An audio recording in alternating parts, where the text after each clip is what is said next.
예, 반갑습니다. 오늘은 방정경 강경 제311일째 되는 날입니다. 오늘도 8품 호응장보살품 강경을 하도록 하겠습니다. 자, 바로 교재를 보도록 하겠습니다. 335페이지 맨 위에 그때에, 자, 이때 그때라는 것은 호응장보살이 모덕보살에게 여러가지 해탈의 활탈과 관련된 법문을 쭉 했습니다. 해주자마자 성도죠, 성도. 주름의 길을 가는, 성스러운 길을 가는 성도의 길을 쭉 얘기해 줬습니다. 그 법을, 해탈에 이르는 길을 이렇게 얘기해 줬습니다.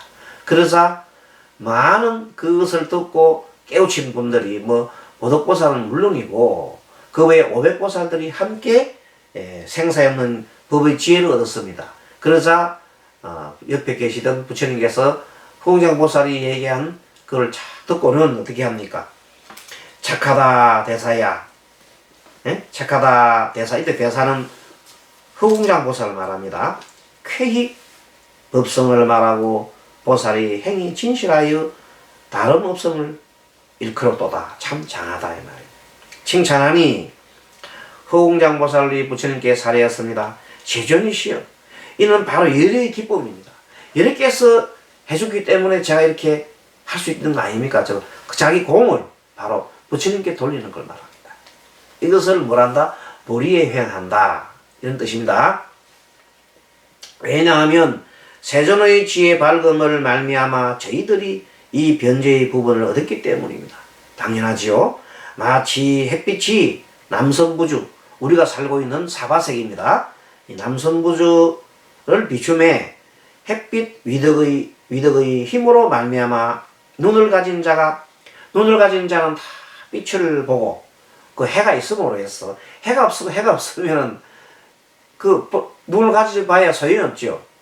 모든 사업을 하는 것처럼 또 우리가 모든 일을 태양이기 때문에 모든 농사를 지을 수 있고 우리가 산업을 일으킬 수 있고 다지 태양이 없으면 아무것도 안 돼.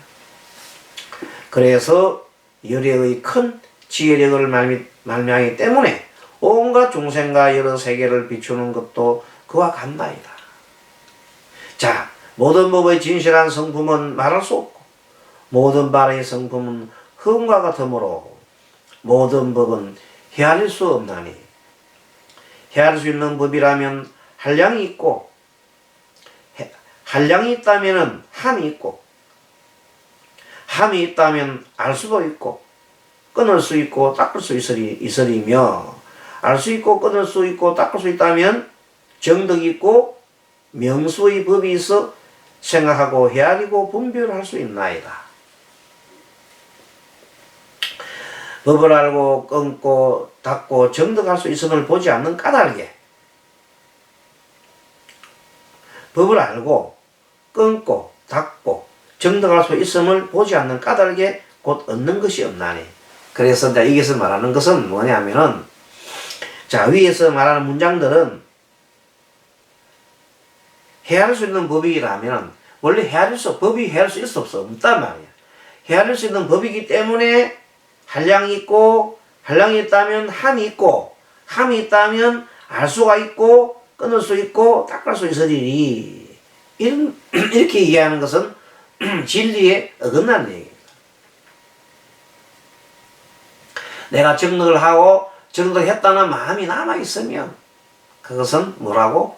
정덕하지 않은 것이다.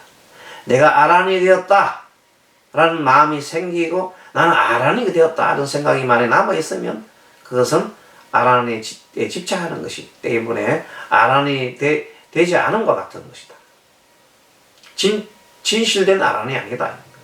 자, 그래서 헤아릴 수 없어요.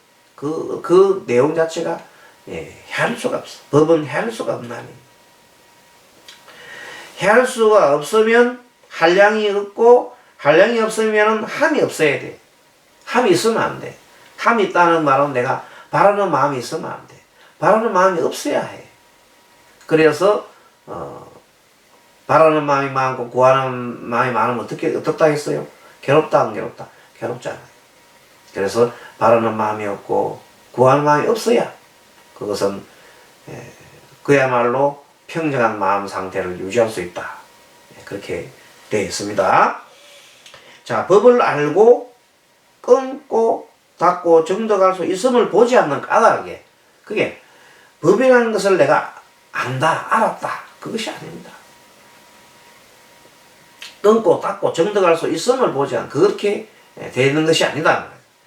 보지 않는 까닭에 얻는 것이 없나니. 그래서 대성불교에서 있으면 가장 중요한 것이 집착하지 말라는 겁니다. 그래서 뭔가 내가 얻었다, 얻지 않았다, 있다 없다, 이 유무에 빠지지 말라는 겁니다. 그래서 어떻게 하라고? 항상 중도에 위치해 있어라. 뭐에도 절대적으로 그에 대해서 빠지면은 그건 바로 변기 편견에 이르는 것이다. 그래서 항상 편견 가지 않도록 평정을 유지하는 것이 필요하다. 그렇습니다. 자, 그 다음 나오네요. 능히 이 같은 모든 법을 바르게 보고 모든 법 가운데 사랑하거나 물들지 않으며, 사실 사랑을 하게 되면 사랑은 좋아하는 거잖아요. 좋아하는 것에 이렇게 깊이 물들면 그 사랑이 떠날 때 어마어마하게 괴로워요. 내가 내 몸을 사랑하고 내 몸에 애착했는데 이 몸이 떠날 때 얼마나 괴롭겠어요. 그래서 공포가 생기고 죽음에 대한 공포가 생기고 그렇습니다. 또 미움에 집착하면 너무 미워 죽겠어. 미움을 집착하면 그 미움을 만날 때 괴로운 것이요. 어떤 사람을 내가 만나고 싶지 않았어. 저 사람을 만나는 자체가 싫어. 싫다는 것은 미운 것 같은 거예요. 싫어. 근데 그 사람을 만나고 내가 그 사람이 전화가 오거나 그 사람이 무슨 문자가 오거나 이러면 그 자체가 그냥 괴로운 거예요. 그래서 좋음도 싫음도 좋고 싫음은 다 버릴 때만이 정말로 열발의 중도의 마음에 든다. 이런 얘기입니다. 자, 사랑함과 물듦이 없기 때문에 집착이 없기 때문에 가까움이 없기 때문에 느낌도 없고 체험도 없나이다. 어떤 것이 느낌이 없고 체험도 없는 것이냐 하면 물질이 늘 있거나 더덥거나,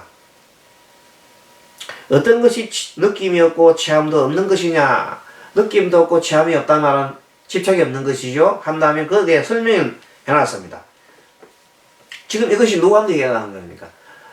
허공자보살이 부처님께 자기가 어떤 깨달은 바 내용을 말씀을 드리는 겁니다. 물질이 늘 있거나 더덥다거나 느낌이 없고 체험도 없다고 할진데, 그런 것이 체험도 없다고 할진데 어떻게 느낌이나 생각이나 지어감, 의식도 늘 있거나 항상 있거나 더덥거나 느낌이 없고 체험도 없으니 물질로서 괴롭고 저렇거나 나 있고 나 없거나 깨끗하고 깨끗하지 않거나 느낌이 없고 체험도 없다면, 느낌이 없고 만약에 체험도 없다면은 느낌과 생각, 지어감, 의식도 없을 것이다. 모든 것은 생각을 일으키게 되면 그에 수반된 모든 것이 일어나고, 만약 생각을 일으킬 수 없다면 어떻게 돼요? 모든 것은 없는 것 같은 것이다. 자, 공하거나 공하지 않거나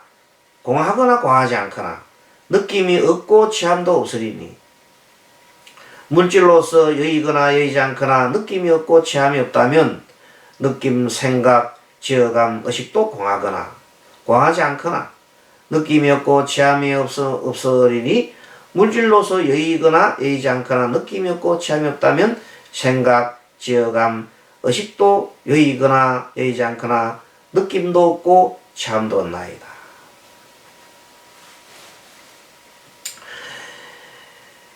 이 말이 항상 뭐냐면, 느낌도 없고 체험도 없다면, 조건이 느낌도 없고 체험도 없다면은 느낌과 생각과 지어감, 의식도 여의지 않거나 느낌도 없고 체험이 없나이다. 이것이 가장 핵심이 됩니다. 맨 마지막 요 문장. 자, 뭐라고 했습니까? 느낌이 없고 취함이 없다면. 물질로서 여의거나 여의지 않거나, 물질로서 여의거나 여의지 않거나, 이 내용 모든 것을 한마디로 말하면 뭐냐면, 집착하지 않는다면, 이렇게 보면 됩니다. 예, 집착하지 않는다면.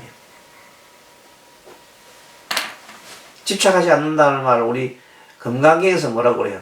무주상이라고 해요. 무주상. 어떤 상에도 머무르지 않는 걸 무주상이라고 그래요. 그 말이 지금 현재 쭉 문장이 굉장히 길어요.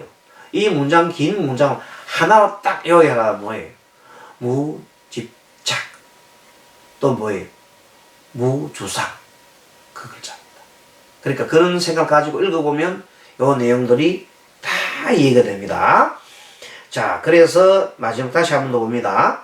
예, 물질로서 여의거나 여의지 않거나, 그 다음에 느낌이 없고 취함이 없다면, 느낌이 없고 취함이 없다, 묶어서 집착이 없다면, 집착이 않는다면, 느낌과 생각과 지어감, 의식도 여의거나, 내가 집착이 없다면, 내가 여의 있다는 생각이나 여의지 않았다는 생각은 아무런 문제가 없는 거야. 집착하지 않는다면. 내 마음이 집착하지 않는다면 내 마음이, 그 마음을 벗어났구나. 내가 누구를 사랑하는 생각이 없어요. 그러면 잠시 내가 꽃을 보고 참 꽃이 이쁘구나 이런 마음을 일으킬 수 있어요. 아 그거조차도 꽃을 보고 꽃이 이쁘구나 조차도 하지 말라는 거 아닙니다. 도라고 하는 것은 그게 아닙니다. 꽃을 봐도 이 꽃이 참 이쁘구나. 이쁜 것으로 끝나면 돼. 근데 이쁘니까 이것을 어떻게 해? 결국 내가 취해야 된다 이 말이에요. 그러면 안 된다. 경허스님이 길을 걸어가는데, 경허스님이 도인이죠. 구한말에 도인인데 시자는 이제 스님을 이렇게 시중하는 사람이죠. 시자를 데리고 가다가 어디에 이제 큰 개울이 도달했어요. 물이냐 말이 비가 와가 물이 멈춰 개울이 도달했어요.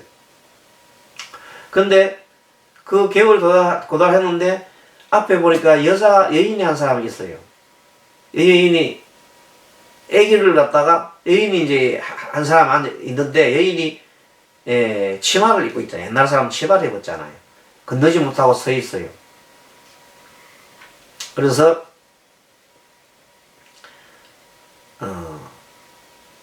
옆에 있는 여인이 하는 얘기가 스님 저 건너다 주시오. 저를 좀 업고 건너다 주시오. 그러더라. 왜? 옛날에 여자들은 종아리 다리를 갖다 보이면 안 돼요. 그거는 법도가 특히 양반집 부인이나 교수들은 그걸 할 수가 없어요. 다리를 보여주면 안 돼. 종아리를 보이면 안 된단 말이에요. 요새야 뭐 미니스커트도 입고 뭐 그러잖아요. 예전에는 그랬단 말이에요. 그때 법도가. 그래서 시자가 이제 스님이 하는 걸 가만히 지켜보고 있으니까 그래요?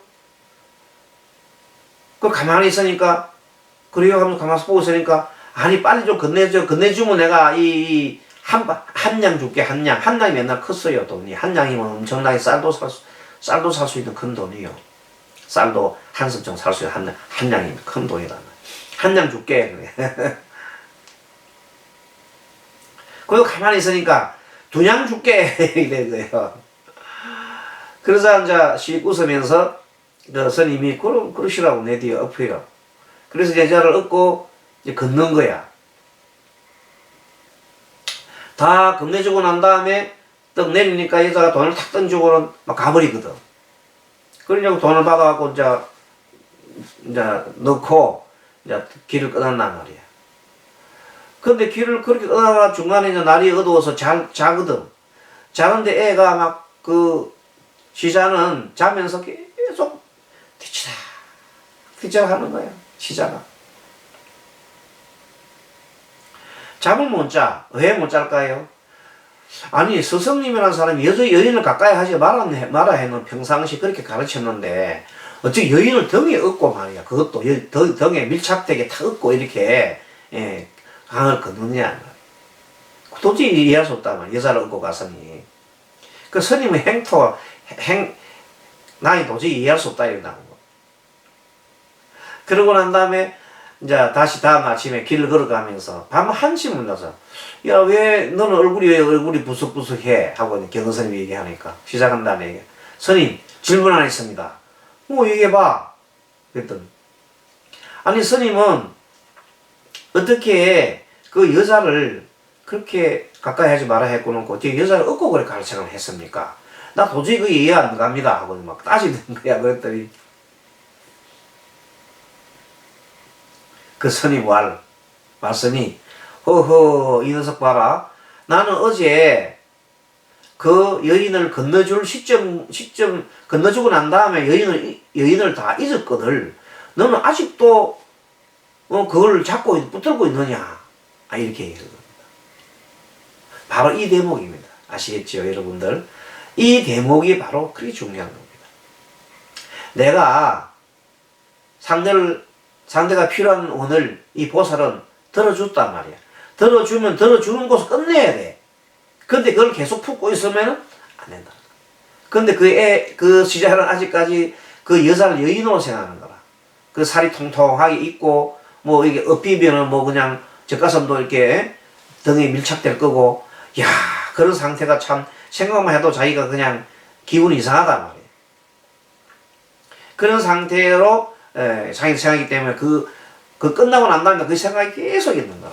도대체 그때 있을 때 우리 스님이 어떤 느낌이 어땠을까, 뭐 이런 생각도 듣기 들기도 하고, 막 자기가 오히려 마음이 콩닥콩닥 하는 거예요. 사춘기라서 그런가? 콩닥콩닥 하는 거.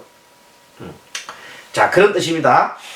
자, 그래서 보살은 느낌이 없고 시함도 없기 때문에 경허스님 말씀하셨다시피 이미 물을 건넨 다음에 이미 나는 모든 걸 잊었거늘 이 말입니다. 아무 생각이 없다 이 말입니다.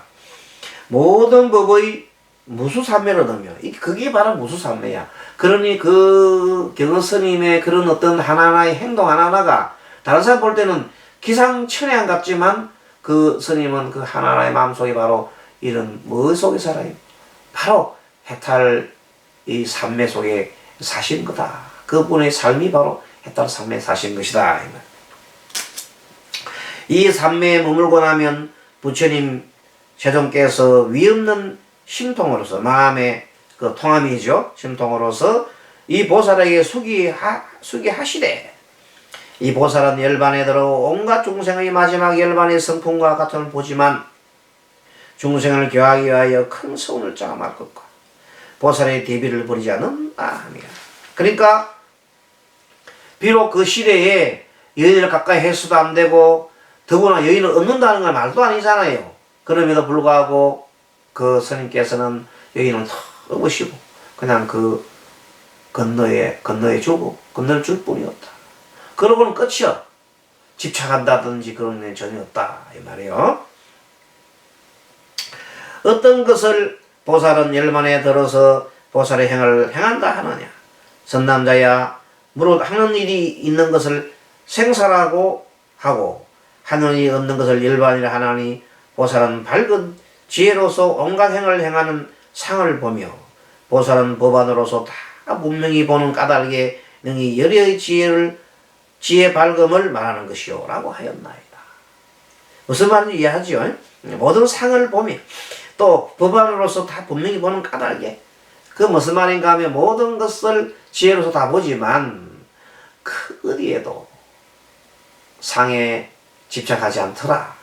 그런 내용입니다.